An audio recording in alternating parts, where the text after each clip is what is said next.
Hi guys, welcome back to my channel, The Inked Reader. Today I am filming my wrap-up for the month of September.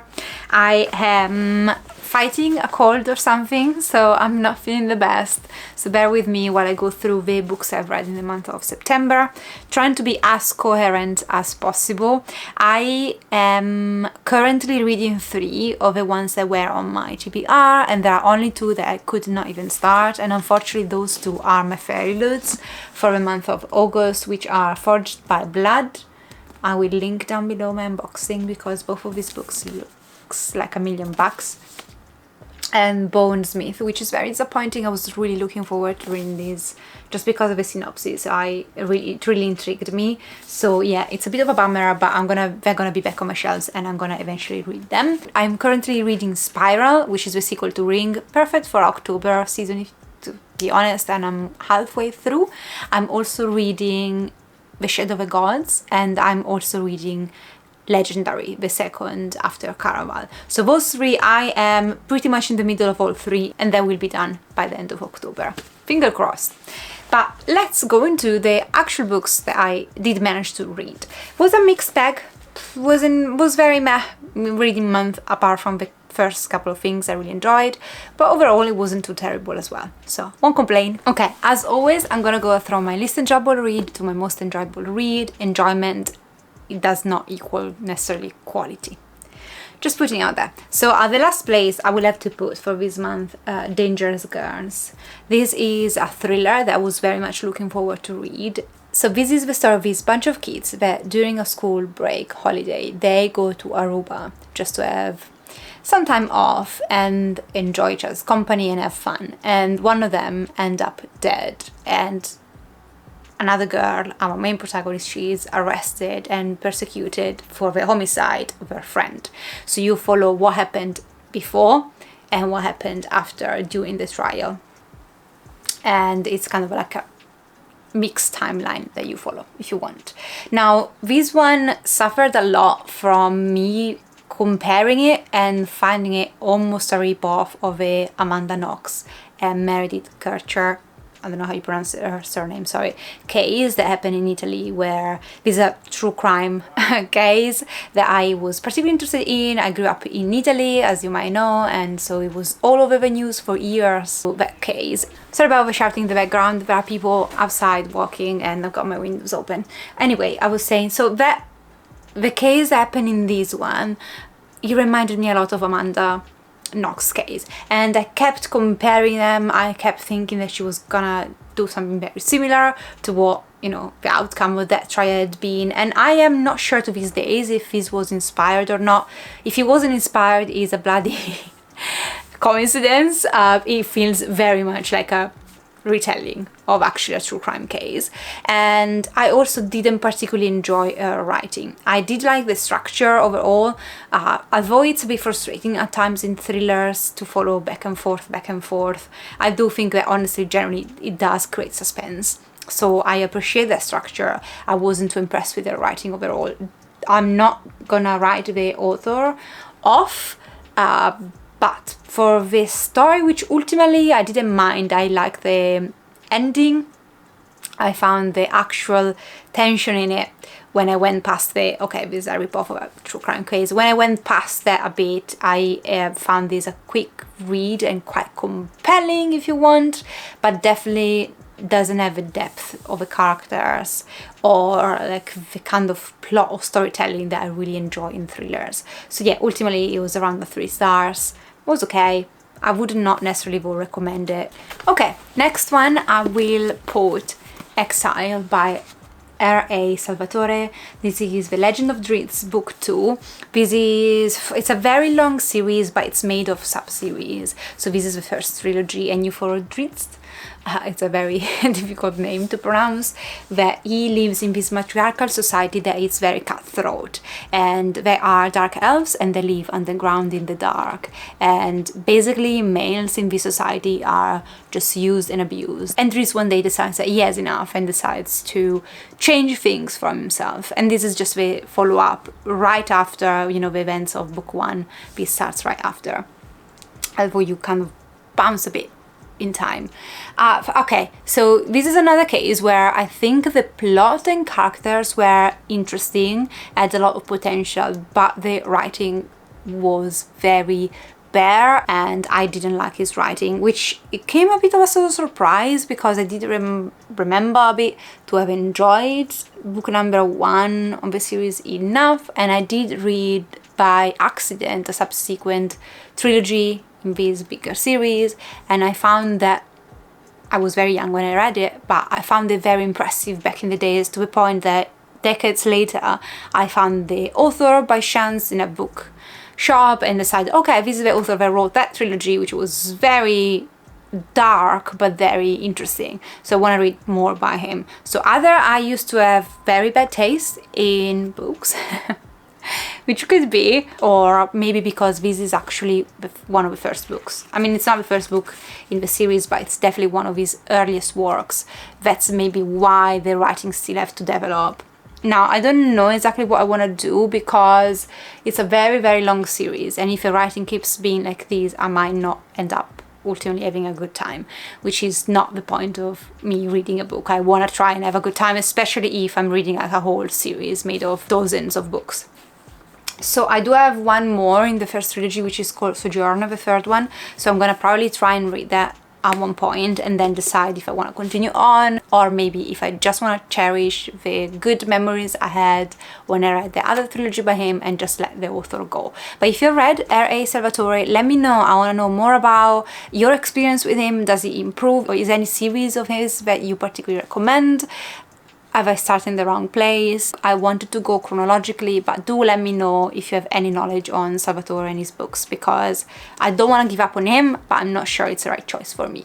Okay, the next one is another crime thriller. This is Force of Nature, and this is a detective series where you follow Aaron Falk. Sorry, my books are falling, and basically in every book he resolves a different case, and he lives in Australia. This one in particular, you follow this work retreat, and 5 women go on this hike and only 4 come back, and so Aaron has to find out what happened to a 5th woman who was also reporting to him about some shady things happening in her company, and she was the kind of spy in the company for the police, putting together this case against her employers. So yeah, she goes missing, and Aaron has to get involved and find out what happened to Alice. Now, this is a detective story where the detective does little to nothing, and that is something that didn't really work well for me. I found her writing very fluent, just the story goes by very quickly. This is another one that, as Dangerous Girls, takes place a bit in the current present moment,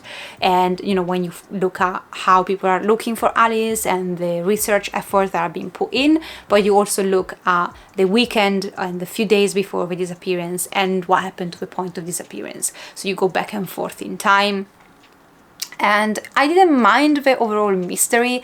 I just found it okay. I didn't love it. I didn't love what turned out to be the events that led to this disappearance. I found it quite flat as a story, despite the fact that her writing, it just flows by very quickly. So that's why it's so high up in the list, is just because, again, it was like such a quick read that I didn't mind, but ultimately didn't leave me with anything. And I do honestly believe that maybe I should give up on these and I should sell my copy of the dry as well, which I preferred. I enjoyed the dry tiny bit more, but it wasn't that good to begin with, and the only reason why I continued on is because I was able to find a copy in a charity shop of his sequel.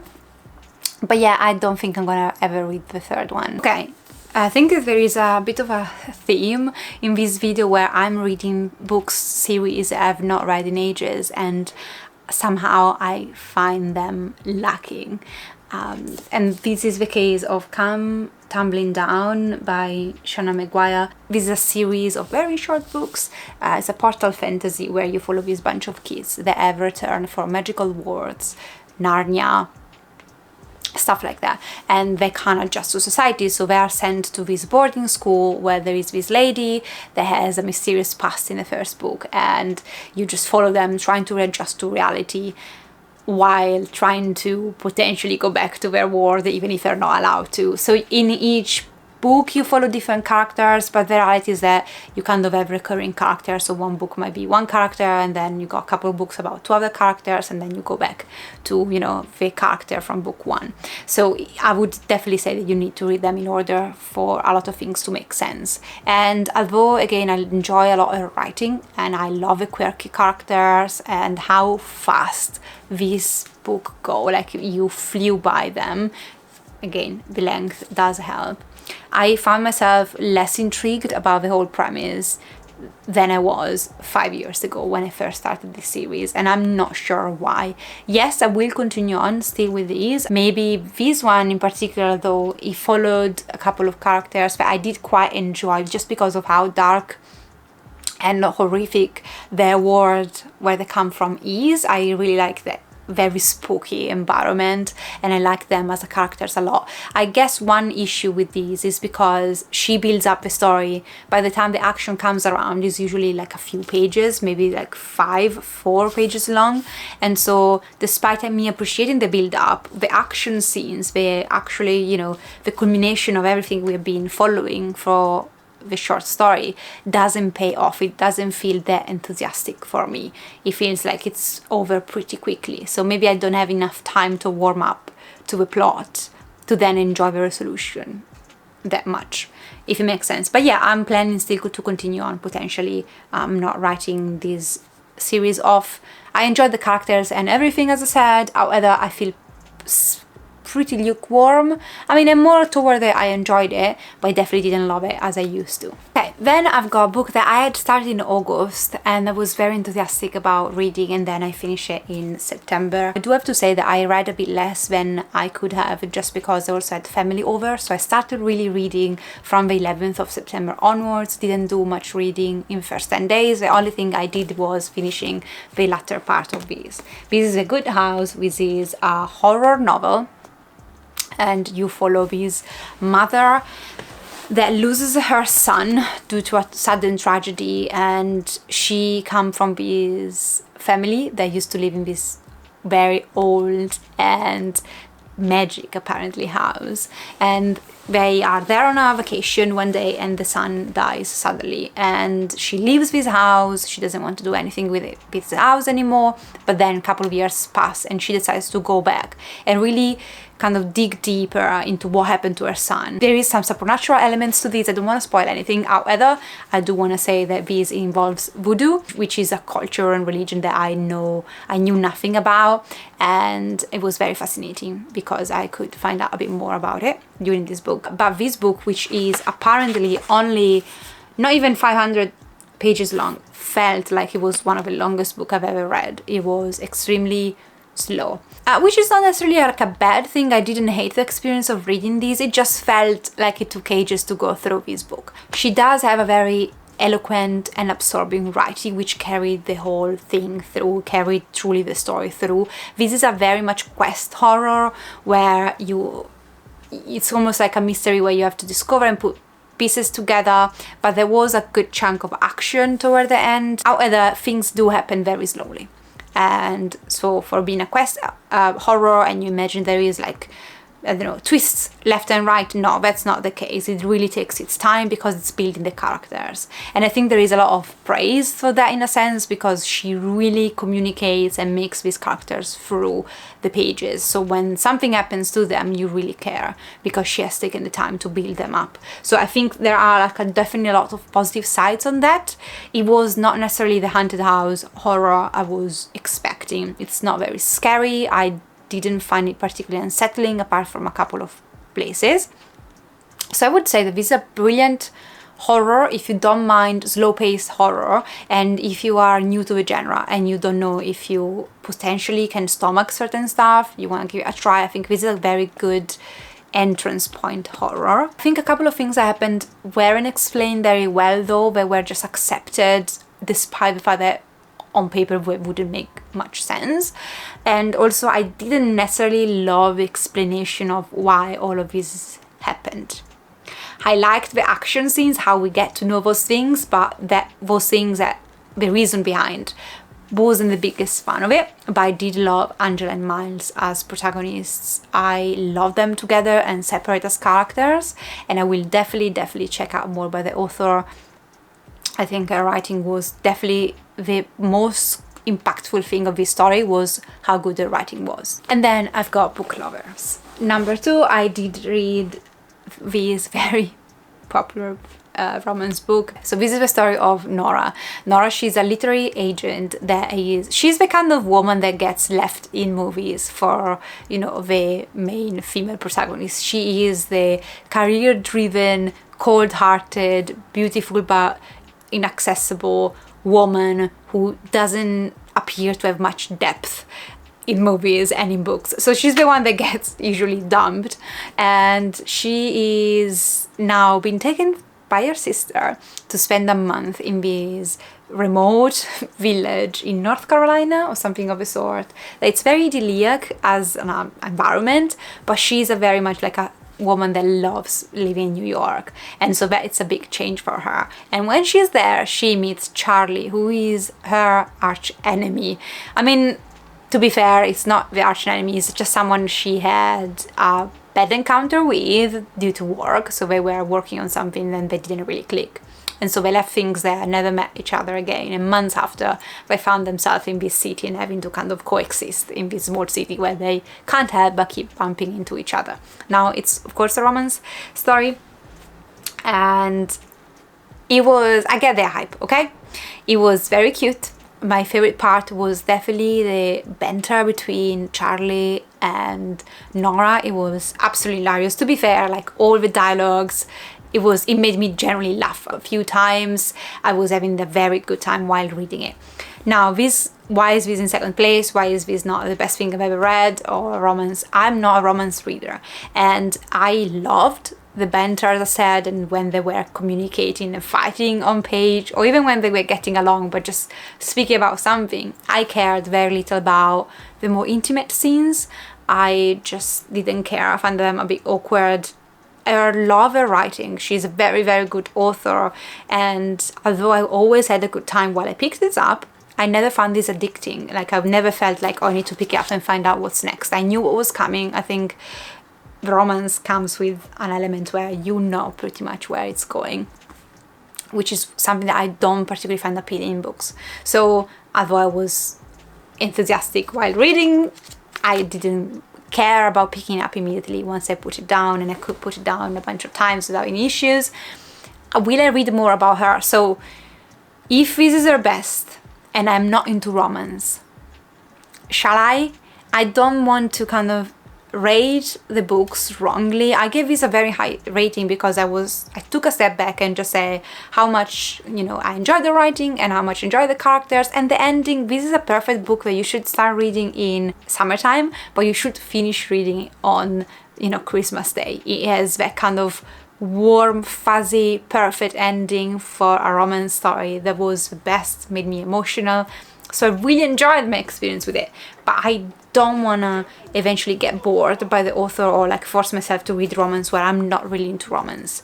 So maybe now and then I might try something else by her, but I'm not in any rush, and I'm so glad though that I now know what Book Lovers is all about. And then number 1, we do have Dark Ages. I listened to this on audiobook and it took me a month or something because it's 33 hours long, and I was so much into podcasts these months that I spent less time listening to audiobooks just because I was listening to podcasts. I'm gonna mention the podcast I heard maybe in like a season highlight or something soon. Anyway, Dark Ages, it's the second to last current installment in the Red Rising saga. It's something that I've listened to audiobook for the whole thing. I found them on script and just listened to them. And Dark Ages was just simply epic. I think generally this man and this author, you know, how good is at crafting this space saga is absolutely remarkable. I think a lot of the characters that I was a bit meh in, you know, what was it called? I don't remember.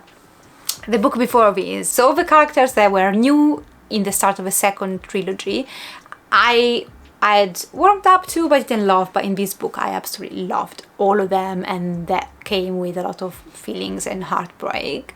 I finally reconnected with Darrow a lot. I think he came back to his senses in this book, and that was very good to hear. And I think what it's amazing about this saga is that you follow both sides. So you follow some bad guys or some good guys, although I think another thing that Mr. Brown does very well is making you realize how really sides are point of views, and depending on, you know, your background, you might see the bad guys as the good guys and vice versa. So the lines are very much blurred when it comes down to the good and the bad, and the way he can communicate that with this saga is brilliant. The characters really, by now that I've been with them for so many hours, they really feel real to me. So when something happens, and believe me, things do happen, it's just heartbreaking. This is a book that I can listen to every few months just because of how emotionally attached I grew to the characters and how devastating following such like an epic war sci-fi saga is. I think it also does a very good job of depicting, you know, the rise and fall of empires and everything that comes with it, and what happens to you if you're at the top and then all of a sudden you're not at the top anymore. So the amount of brutality that I believe potentially is taken also from, you know, a bunch of real life events that happened throughout history. It's just unique to see done this way. I love how dark and brutal it is. I like that it's very much for adults only saga, but I cannot wait to continue on, while at the same time I think as many of us are absolutely dreading continue on, because you know that this is kind of like Game of Thrones. You know, things are not gonna get necessarily as you want them to be. They are gonna be as realistic as possible in the setting that we are talking about, which is a setting that doesn't exist, of course, that would never exist, but for how much far-fetched the world can be, it feels very real. And so you know that events are gonna take like a course of potentially very real life events where there are not only wins but a lot of losses as well. So yeah, has been an epic journey. I would definitely say Red Rising is not something you should compare with other books on, as everybody and their mother is saying. Don't stop at Red Rising. You are not getting the full scope of what this is. And I do believe that, you know, for how much I enjoyed the first trilogy, the second and third book, this one is getting to the next level in terms of writing, but also scope of the story.